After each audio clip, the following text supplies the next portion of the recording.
my beauty.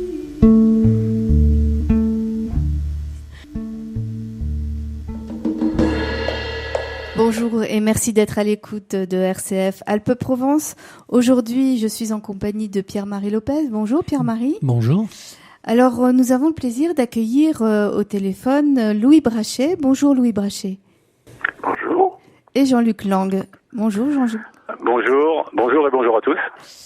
Alors nous vous accueillons aujourd'hui pour parler de deux textes notamment que Louis a écrit, un pendant le confinement et on va se pencher principalement sur le deuxième autour de la fin du confinement. Alors je commence cette émission en vous posant la question, Louis, pourquoi avoir eu envie d'écrire, hein? Est-ce que ça vous a inspiré Comment ça s'est passé? Comment vous avez le contexte de l'écriture de cette lettre? Oui, alors pourquoi écrire ça, ce texte? Parce que évidemment que le silence, la période dans laquelle on vit, l'isolement, tout ça, ça m'a inspiré quelques lignes évidemment, et quelques lignes qui m'ont fait réfléchir. Cette période m'a fait réfléchir évidemment. Ça m'a questionné, ça m'a interrogé évidemment. C'est pour ça que j'ai écrit ces quelques lignes. Bon, c'est vrai, tout ce que j'écris est vraiment personnel. Chacun l'interprète à sa façon, peut-être, ou le prend ou ne le prend pas. Ça, c'est personnel ce que j'ai écrit, mais bon, voilà, ça vaut ce que ça vaut. Alors, Louis Brachet, on a oublié de préciser que vous êtes un artiste. Il faudrait peut-être aussi le préciser. Et puis, donc, est-ce que vous pourriez nous donner quelques exemples d'œuvres que vous avez réalisées? Ah, ben, alors, déjà, il y en a beaucoup, évidemment, parce que je fais de la sculpture depuis plus de 40 ans, maintenant bientôt 50 ans. Et il y en a beaucoup, évidemment. On peut voir ça un petit peu sur le site internet. J'ai un site internet, louisbrachet.com. Mais il y en a beaucoup, évidemment. Alors, dans ma carrière, j'ai réalisé pas mal d'œuvres engagées. Et puis, j'ai traité beaucoup de thèmes aussi, sur la femme, l'oppression, etc. C'est difficile à dire tout ce que j'ai créé, parce qu'il y en a beaucoup. En ce moment, je suis en train de mettre un petit peu d'ordre dans mes créations. À l'atelier, il y a pas loin de 300 sculptures. Donc c'est difficile de parler des sculptures. Hein. Je pourrais parler peut-être un petit peu des époques, parce qu'il faut savoir que chaque époque de la vie inspire de la création, des créations qui sont différentes les unes des autres. Voilà. Et donc il y a une période érotique, il y a une période c'est la femme, une période c'est l'engagement sur la vie, sur la société, etc., etc. Alors justement, donc c'est moi Pierre-Marie qui prend la parole là. Je précise ça pour les auditeurs, comme ça signe la voix.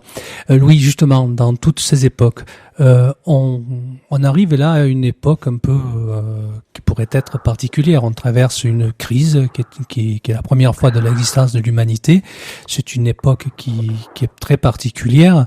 En quoi comment? Alors je posais la question à l'artiste. Est-ce que c'est potentiellement un moment, une tension, quelque chose propice à une création, voilà. Comment, en tant qu'artiste, on pouvait mettre une traduction de ce qui se passe là? Ben, c'est difficile. Du moins, sur le plan plastique, sur le plan sculptural, c'est très difficile à mettre ça, à le traduire sur une sculpture, c'est très difficile. Par écrit, on peut le traduire, évidemment. Sur le dessin aussi, j'ai fait du dessin aussi, pas mal de dessins. Sur le dessin, on peut le traduire, mais en sculpture, c'est très très difficile, non. Je vois pas comment on pourrait traduire ça en sculpture. On peut traduire la souffrance, mais cette période d'isolement dans laquelle on vit, cette période extrêmement particulière, qui est unique, que peu de gens ont vu, que personne n'a vu d'ailleurs. Je pense pas comme si je le traduire en sculpture. Du moins, moi, je suis pas capable. Hein. Dessin ou écrit, oui, d'accord. Gravure, peut-être, mais pas en 3 dimensions, je vois pas. Alors, justement, l'écriture, on va vite y venir, puisqu'il y a une proposition de lecture d'un de vos textes par Jean-Luc, mais on va revenir.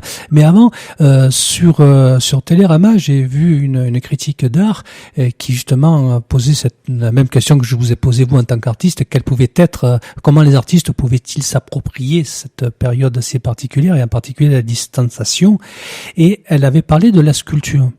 C'est que depuis la nuit des temps, on peut être traversé par une émotion, par quelque chose qui émane, sans le toucher. puisque le moment, en ce moment, le virus nous met une barrière. On peut pas toucher quelqu'un. On est donc à distance. Oui. Et la sculpture a ceci de fabuleux, c'est que ça fait déjà un moment qu'on touche pas, mais que c'est par autre chose qu'on perçoit quelque chose. Donc votre œuvre, au fond, j'ai presque envie de dire, elle a traversé le Covid. Vous voulez parler de la distance qu'on est obligé de respecter en ce moment de ça, si je comprends. Oui. Pour moi, c'est très frustrant, ça, évidemment, parce que la poignée de main, c'est très important. Ça symbolise la fraternité, l'amitié, l'amour, la confiance aussi. Et il en résulte une frustration, évidemment, un sentiment d'isolement, je dirais presque de punition. On se sent presque puni. Pourquoi, j'en sais rien. Et la distance, c'est pareil. Respecter la distance, ça symbolise la peur. Une peur réciproque, évidemment. Un délaissement. Je dirais presque un abandon. C'est très frustrant, franchement. Oui, pour moi, personnellement, c'est ce qui m'a le plus gêné pendant le confinement, ça. Ce qui me gêne encore actuellement, puisqu'on n'a pas encore le droit, enfin pas le droit. Il n'est pas conseillé de se rapprocher les uns des autres, ni de se toucher la main. Ça, pour moi, c'est vraiment quelque chose qui m'a marqué. Et du coup, on va profiter que vous avez écrit quelque chose et on va demander à Jean-Luc de nous lire ce texte. Jean-Luc, vous êtes prêt à la lecture? Absolument. Eh bien, c'est quand vous voulez. Voici donc les réflexions de Louis Brachet sur ce qu'il appelle l'épreuve. Il veut bien entendu parler de celle liée au Covid-19 et au confinement qu'il a entraîné. Pourquoi l'humanité a-t-elle subi une telle épreuve de façon aussi brutale? Pourquoi nous a-t-elle été imposée maintenant? Les scientifiques dont nous admirons les compétences nous donneront sûrement des réponses, mais ce seront des réponses scientifiques et non des réponses métaphysiques. Autrement dit, le pourquoi de cette pandémie appartient au mystère. Ce mot mystère, que notre entendement a du mal à apprivoiser, est pourtant la source d'eau vive qui irrigue notre foi. Quand on a lu le traité de la providence divine, le mot mystère devient moins farouche. Il permet alors d'entrevoir les secrets de la divine volonté. Notre intelligence ici-bas est encore trop grossière pour comprendre que nous devons accepter les désirs de la providence. En effet, mis à part le mal provoqué par l'homme, tous les autres événements, fussent-ils douloureux, sont voulus par la providence et ont toujours pour finalité le salut de l'humanité. Le confinement que nous venons de vivre m'incite maintenant à vous raconter l'histoire du bon pasteur qui conduisait son peuple vers la cité céleste, comme le berger conduit son troupeau affamé sur de verts pâturages. Soudain, le bon pasteur arrêta net la marche de tout le peuple. Il se retourna, regarda avec amour et compassion chacun de ses sujets.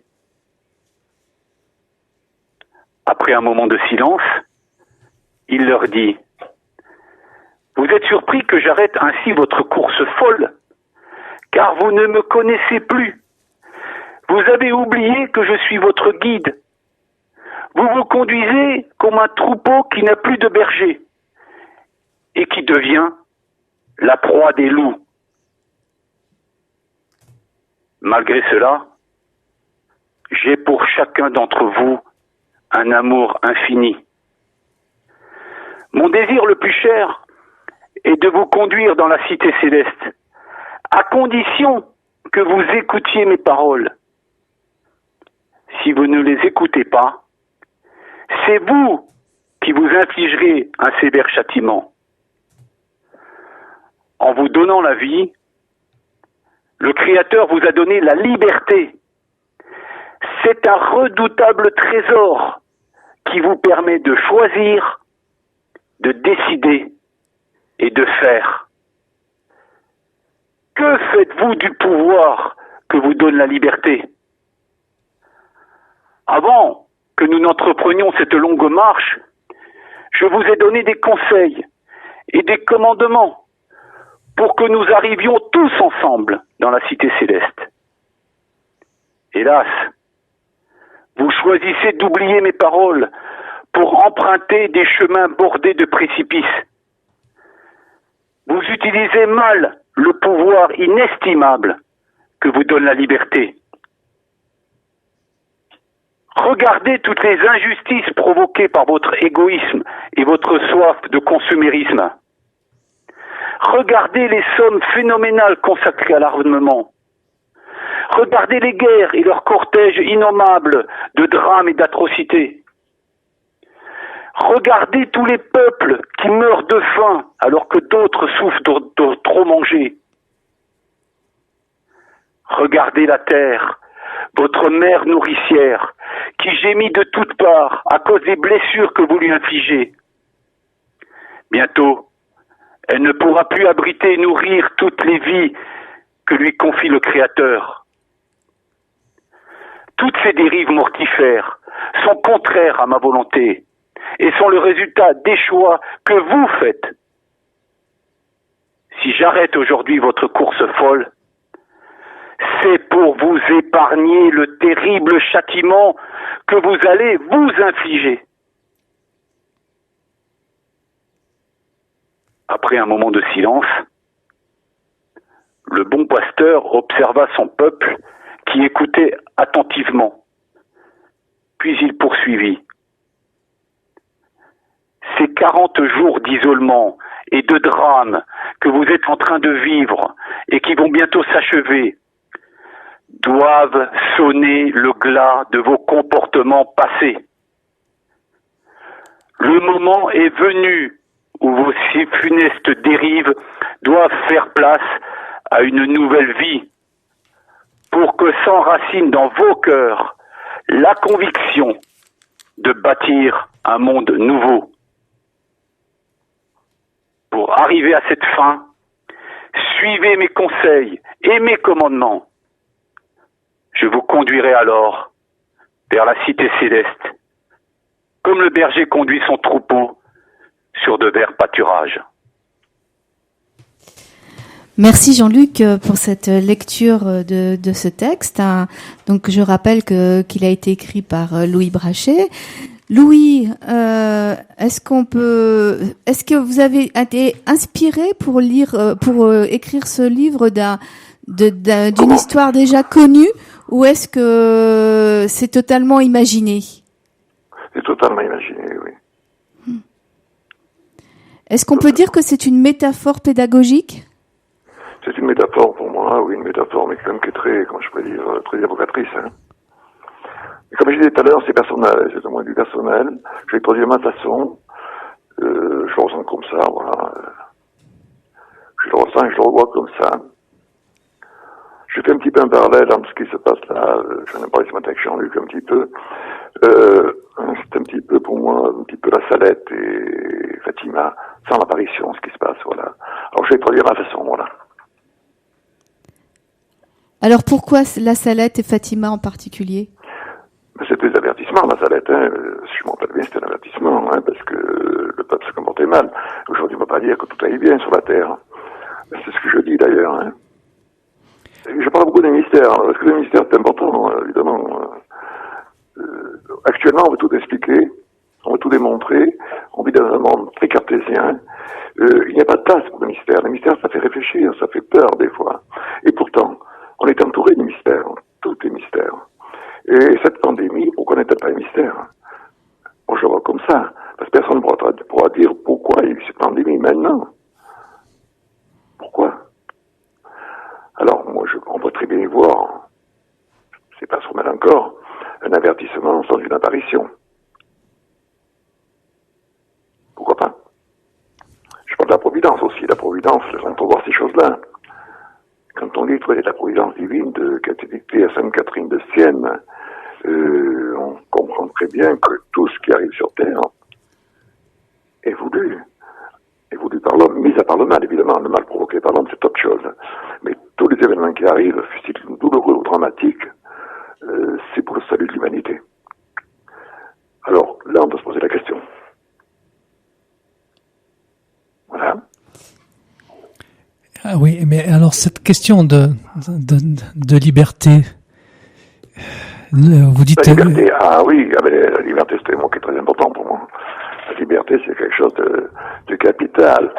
J'avais écouté une fois une interview de Hubert Reeves, le grand astrophysicien, il y a assez longtemps de ça. On lui posait la question ce qu'il pensait de la liberté. Et Hubert Reeves, avec son accent rocailleux là-bas du Canada, il avait dit, je crois que quand notre bon Dieu il a fait cadeau de la liberté à l'homme, il lui a fait un cadeau empoisonné. Et je crois qu'il avait très bien résumé la chose, il avait très bien compris que la liberté, ça peut être très dangereux, ça peut être extraordinaire, mais dans tous les sens. On peut faire le bien que la liberté comme le mal, et c'est à nous de faire les bons choix. Et la liberté à bon escient, évidemment.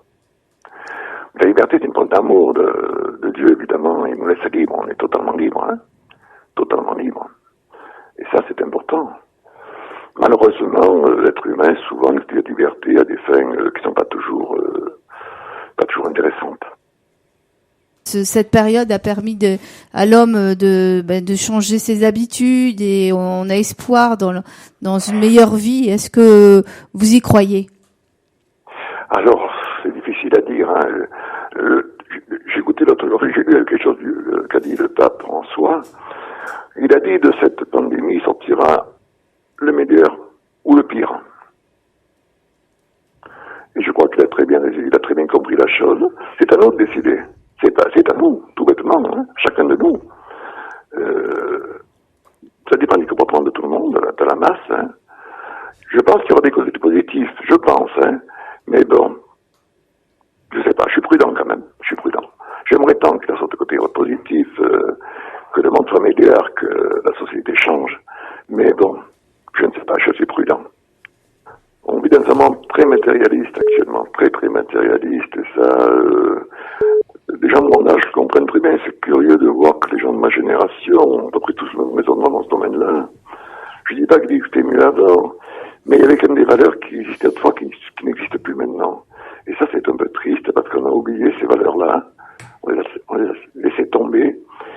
Et elles ont disparu justement dans les années 60-70, au moment où le matérialisme a fait son apparition vraiment dans tous les créneaux de la société. Et ce matérialisme, il est ancré maintenant. Ce sera difficile parce que les jeunes générations sont habituées à se vivre comme ça maintenant. Et pour les changer, ce sera très difficile, à mon avis. Les anciens, ils comprennent ça, mais les jeunes, ils ont du mal à le comprendre. Il faut les changer. Parce que ça paraît intéressant de vivre une société où on a absolument tout à volonté, des loisirs, et tout ce qu'on veut, l'argent, parce que malheureusement, c'est pas l'avenir, ça, à mon avis. C'est pas l'avenir. Je ne sais pas comment il faudra faire. Je ne sais pas. Franchement, alors, j'avoue que je suis incapable de répondre à ça. Difficile à dire ce qui va se passer. Oui, c'est peut-être pour ça qu'on a besoin de la création d'œuvres artistiques, parce qu'on sait très bien que ce que vous créez avec quelque chose qui vous dépasse, c'est une réponse universelle. Oui, absolument, je suis d'accord là. Malheureusement, actuellement, l'œuvre artistique correspond à de l'argent, beaucoup d'argent des fois. Quand on voit le marché de l'art actuellement, on parle des œuvres d'art qui ne veulent peut-être pas dire grand-chose, des moins qui sont extrêmement chers, parce que tout ça, c'est une combinaison de facteurs qui font monter les prix, artificiellement, évidemment, non pas pour la qualité de l'œuvre, mais pour de l'argent. On fabrique des noms actuellement pour faire de l'argent, des noms d'artistes pour faire de l'argent, et ça, c'est vraiment dommage. Donc, l'œuvre d'art actuellement, les œuvres très connues actuellement, je dis pas qu'elles sont toutes mauvaises, non, loin de là. Il y a de très bonnes œuvres, je pense à Mans qui va donc avoir une œuvre magnifique là, ou d'autres, mais c'est pas toujours le cas. Oui, je pense que là, on peut jouer un rôle important.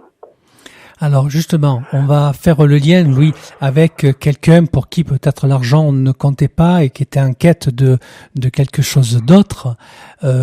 Parlons de Saint-Roch.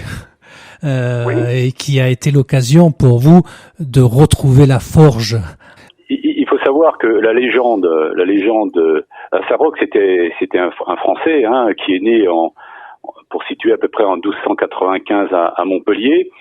Il était le fils d'un gouverneur et il passait sa vie en pèlerinage. Et il a été malade de la peste. Il fut guéri par un chien, c'est ce que dit la légende, qui léchait ses plaies et qui lui apportait chaque jour un pain volé à son maître. Et à partir de là, il se dévoua alors au pestiféré. Et il faut savoir que le village de Ventavon est traversé par le chemin de Compostelle, par un des chemins de Compostelle, qui va à Compostelle.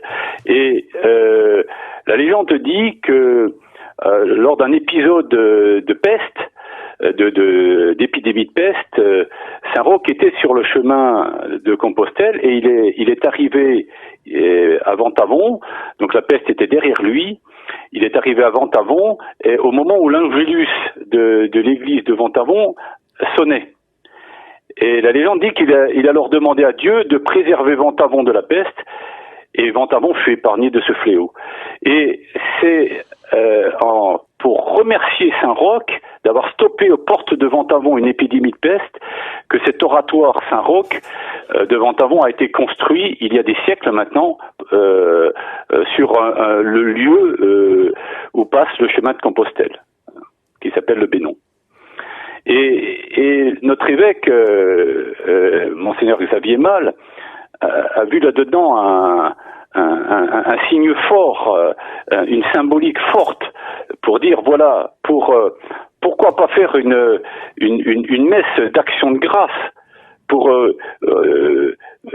remercier et rendre grâce pour le déconfinement suite au Covid-19. Et donc l'idée d'une messe a fait son chemin et elle est organisée donc le 13 juin, le samedi 13 juin à 10h. Et quand avec Louis on s'est déplacé sur place, parce qu'il faut savoir que l'oratoire lui-même a eu une histoire, parce que au début il était dans la garrigue, comme j'ai expliqué au bord du chemin de Compostelle.